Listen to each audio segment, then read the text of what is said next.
Hello guys, what you're going to learn today is to make alcohol for drinking purposes, that is.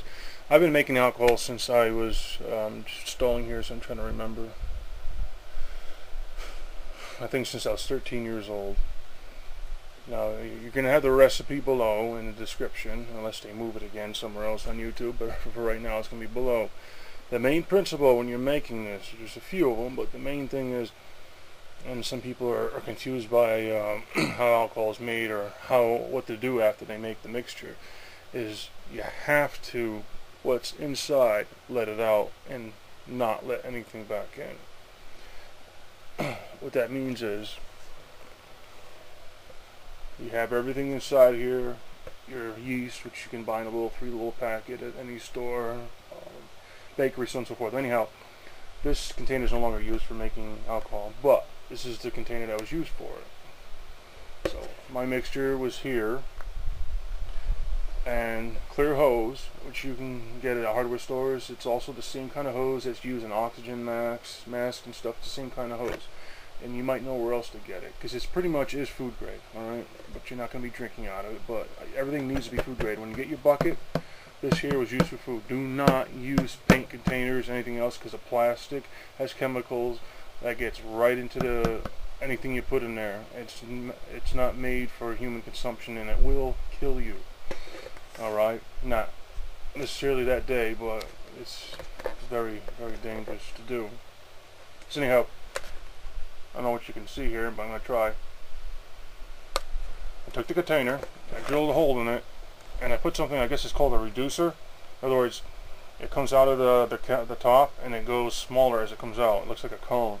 And I put the hose on top, and I ran that hose to another container with just water in it. You can use a soda bottle or anything, and what this does is it allows it to breathe, but it doesn't allow air to get back in, because that will mess up your mash.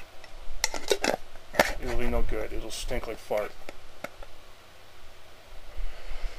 Now, depending on your situation, there's other ways of improvise, without the hose.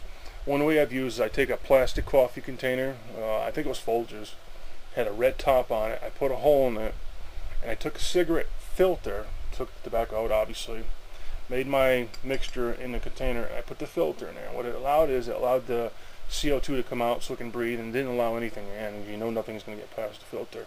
And it made great, strong alcohol within like 5-6 days.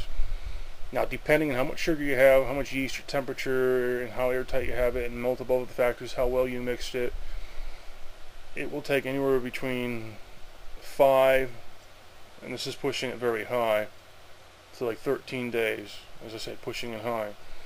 Initially, you're going to hear, smell, sense nothing, and the container will get warm. And after that, it starts peaking, and then it starts cooling down again, and it'll start bubbling, but it's not time to take it out. You want it to get past that point, and you'll, depending on the container, you'll see it start to settle. So let's say you use this glass container, and you put this much mash. I call it mash, okay? It's gonna look like crap initially, because the yeast and everything's gonna form together. Juice is gonna turn like a darker color, and then it's gonna separate because of the alcohol. And at that point, there will be no more air coming out, and it's ready to go. You open it up. There should be no fizzing or nothing, because that means it's not done. And do not shake it. Never, never, never, never, never shake your mash. You'll ruin it. And then you can filter it or drink it right out of the container if you like. Some people just use cheesecloth, socks, whatever, and they pour it through, and you get pretty drunk, to say the least.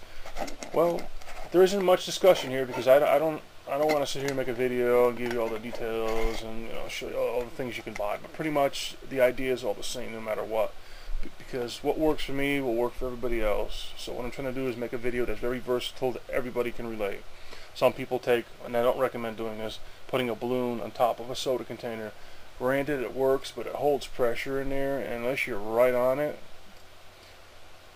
it's going to stop fermenting. You're going to let it out, it's going to start fermenting and just stop. You could do that, I'm not saying you can't, but this is when you get more experience and you start learning more. There's many ways of doing it, but the basic way is to have a container with a hose coming out, go into a water container, obviously deeper than the water, so CO2 and the other shit can come out and go through the water and come up. You don't want to have an empty hose hanging out or anything out to air, and you want it sealed pretty well. You don't necessarily have to tape it, but you got to know that your container is going to be tight, airtight, because otherwise shit's going to get in and ruin it. So that concludes that. There's a recipe. Please leave a comment and definitely subscribe, because that's just going to amp me on to make some more videos. Alright, man, take care. Bye.